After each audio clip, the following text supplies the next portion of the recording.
अगर आपका fatty liver है या आपको हाई बीपी है या आपको हाई कोलेस्ट्रॉल है या आप डायबिटिक हो या आपको पीसीओएस है, आपका इंसुलिन लेवल हाई रहता है, ओबेसिटी है, कोई भी प्रॉब्लम है, कमर की प्रॉब्लम है, आपको गठिया बाई की प्रॉब्लम है, आपको सिर्फ ये एक्सरसाइजेस करनी है जो मैं बता रही हूँ। अगर आप ओवरवेट है तो आपको जंपिंग वाली कोई भी एक्सरसाइज नहीं करनी है, बाकी सारी आप एक्सरसाइज करोगे, वही एक्सरसाइज करोगे जिससे कि आपके शरीर पर खिंचाव ना पड़े। नॉर्मल खिंचाव सबको पड़ता है जब आप एक्सरसाइज शुरू करते हो, लेकिन एक्सट्रीम खिंचाव या फिर पेन फील नहीं होना चाहिए। सिर्फ वही वाली एक्सरसाइज करनी है। विदिन 1 और 2 week you will get to know कि आपको कितना ज़्यादा इम्प्रूवमेंट लग रहा है। सालों से अगर आप कमर की दवाइयाँ, कोई सी भी दवाइयाँ खा रहे हो, आप अपना टेस्ट करा लो आज, और 2 महीने बाद एक्सरसाइज कर 2 हफ्ते बाद एक्सरसाइज करने के टेस्ट करा लेना। रिज़ल्ट्स में इम्प्रूवमेंट की गारंटी मेरी है। अगर आपने जैसे मैंने एक्सरसाइजेस बताई हैं वैसे करी हैं और थोड़ा बहुत परहेज़ भी कर लिया तो।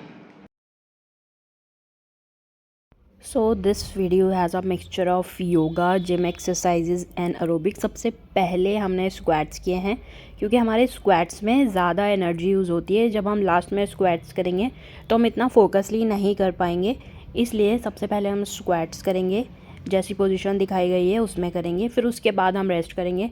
Rest is compulsory after every exercise. उसके बाद हम अपने हेड को मूव करेंगे clockwise and anti-clockwise. This is good for your posture, cervical problem, face के लिए भी बहुत अच्छा है। अगर कोई नर्व में प्रॉब्लम है तो वहाँ के लिए भी ये बहुत अच्छा है। ऊपर देखेंगे, अगर आपको सर्वाइकल की प्रॉब्लम है 5 मिनट तक 10 मिनट तक 5 या 10 सेकंड तक होल्ड करेंगे। नीचे बिल्कुल नहीं देखेंगे जिन लोगों को सर्वाइकल है, ठीक है। साथ में हम ये करने के बाद आराम से बैठ जाएंगे रिलैक्स पोजीशन में। उसके बाद हम ये वाली मुद्रा करेंगे और हम इनहेल करेंगे एंड एक्सहेल करेंगे। हम कुछ भी नहीं सोचेंगे, सिर्फ हम एक्सरसाइज पर ही फोकस करेंगे। हमें ये सोच के एक्सरसाइज करनी है that this is the medicine for your self. उसके बाद हमने क्या करा, इनहेल और एक्सहेल करने के बाद हमने अपनी मुद्रा चेंज करी और फिर हम आराम से बैठ के एक नॉस्ट्रिल से इनहेल करेंगे, एक नॉस्ट्रिल से एक्सहेल करेंगे। ये हम कम से कम 20 बार करेंगे। 20 बार, एक बार में 20 बार, और उसको हम 3 से 4 बार रिपीट करेंगे। शुरू में आप 2 बार भी कर सकते हो, बाकी आज 5 बार भी कर सकते हो। सेम हम दूसरे हाथ से करेंगे, दूसरे नॉस्ट्रिल को यूज़ करेंगे। सेम मुद्रा। दिस इज़ वेरी बेनिफिशियल अगर आपको स्ट्रेस है, एंजाइटी है, पीसीओएस है, या फिर आपका बहुत ज़्यादा सांस फूलता है, तो ये एक्सरसाइज आपके लिए बहुत ज़्यादा बेस्ट है।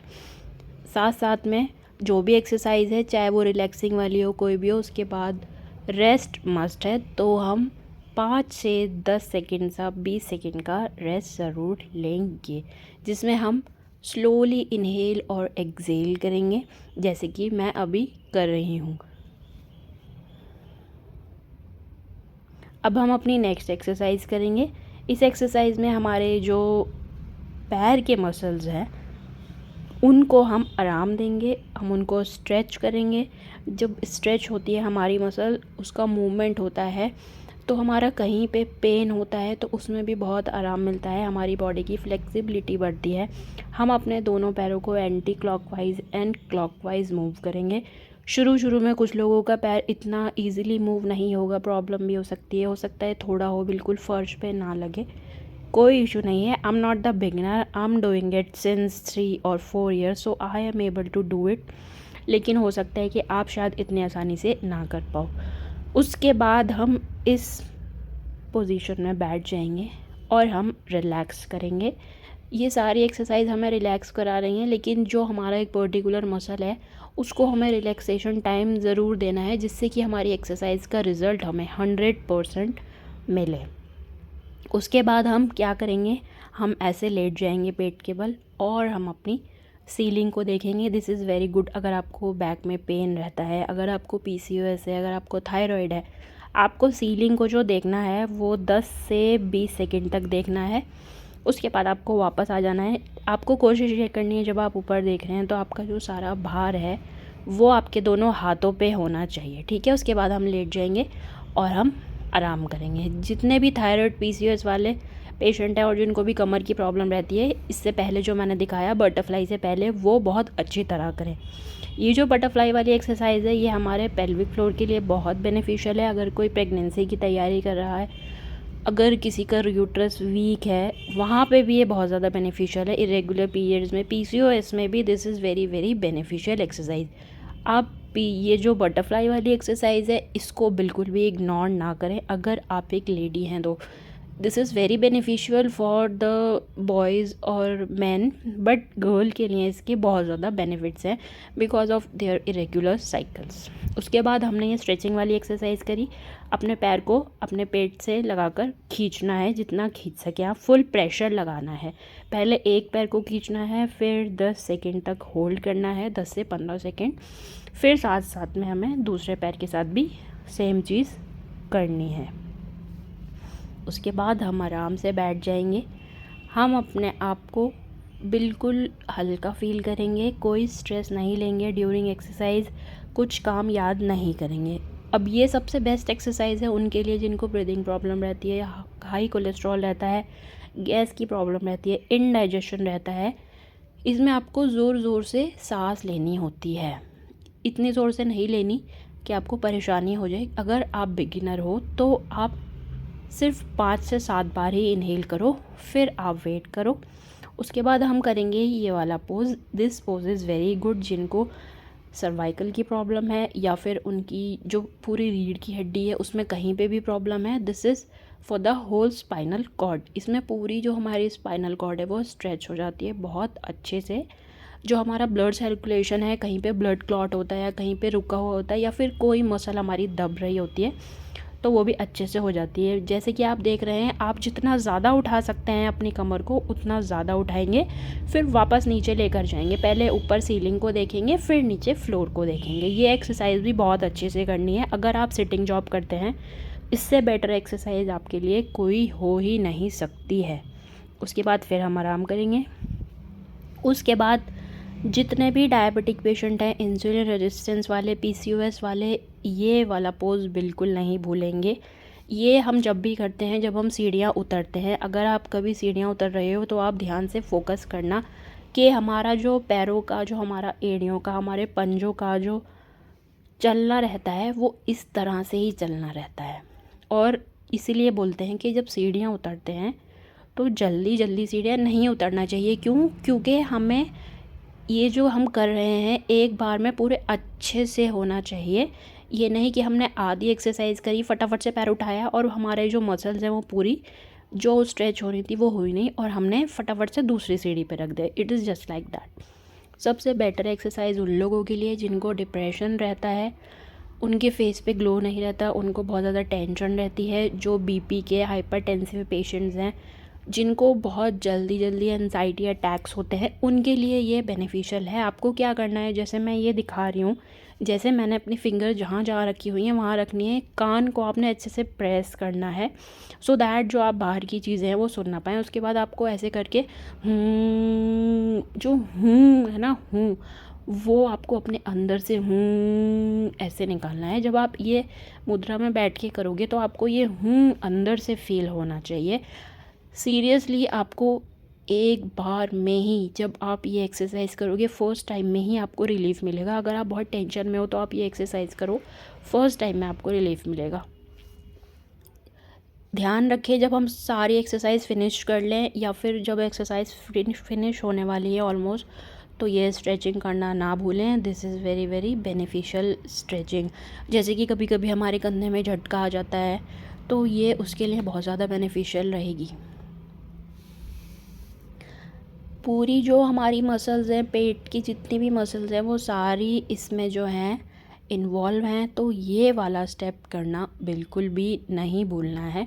अच्छे से स्ट्रेच करना है, 5 to 10 सेकेंड होल्ड करना है। मेरे पास टाइम ज़्यादा नहीं है तो मैंने इतना टाइम होल्ड करके नहीं दिखाया हुआ है, लेकिन आप जब करोगे तो ये टोटल एक्सरसाइजेज़ 40 to 45 मिनट और किसी किसी का 1 घंटा भी लग सकता है।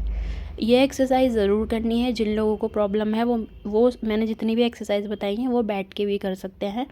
ये सारी एक्सरसाइज आप बैठ के कर सकते हैं। इसमें कुछ नहीं करना, आपको हैंड मूव करना है, अपना क्लॉकवाइज मूव करना है, फिर एंटी क्लॉकवाइज। साथ साथ आपने एक हाथ करना है, पहले दूसरा करना है, फिर आपने दोनों हाथ करना है।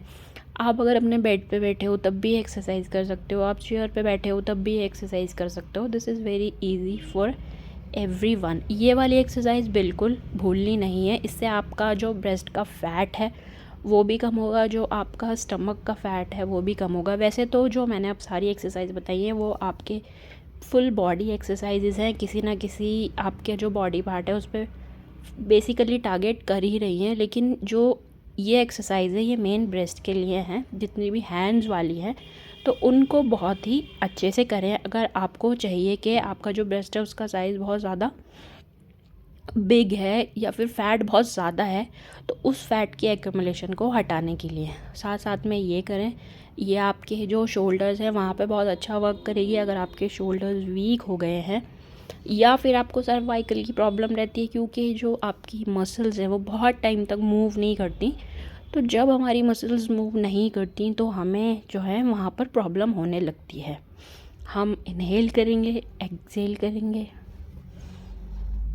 अब हम आराम आराम से वॉक करेंगे, कुछ नहीं करना हमें, हम क्लॉकवाइज वॉक करेंगे, आराम आराम से करेंगे। ज़रूरी नहीं कि जैसे मैं तेज़ तेज़ भाग रही हूँ आपको तेज़ भागना है, आप स्लोली स्लोली भी कर सकते हैं। और ज़रूरी नहीं कि आप गोल भागें। हो सकता है कुछ लोगों को गोल भागने में चक्कर आ जाए तो वो गोल गोल नहीं भागें, वो सीधे ही भागें। बिल्कुल कमेंट में मुझे ये नहीं सुनना कि मैम ये वाली एक्सरसाइज करके हमें ये हुआ क्यों, क्योंकि मैंने सारे इंस्ट्रक्शंस ऑलरेडी दे दिए हैं, आपको वो फॉलो करनी है। अगर आपके डंबल फेवरेट हैं, आपके घर पे डंबल हैं, ये 2 kg के डंबल है, मैं इनको कभी कभी यूज़ करती हूँ। मैं भी बहुत ज़्यादा फ्रिक्वेंट नहीं हूँ डंबल यूजिंग में, but I will be trying to be more frequent because जो हमारा मसल्स होता है उसको हमें ये वाली एक्सरसाइज करानी बहुत ज़रूरी है। मतलब जब हम वेट लिफ्टिंग करते हैं तो हमारा जो मसल है वो बहुत बेटर इम्प्रूवमेंट दिखाता है। साथ साथ में जब हमारी एजिंग हो रही होती है तो वहाँ पे भी हमारा जो वेट लिफ्टिंग का रोल है वो बहुत बेटर है। अगर आप चाहते हो कि एजिंग स्लो हो तो आप थोड़ा थोड़ा करके वेट उठाना शुरू करो। अगर आप बिगिनर हो तो आप 1 kg भी ले सकते हो, 2 kg, ज़रूरी नहीं कि आप 2 kg लो।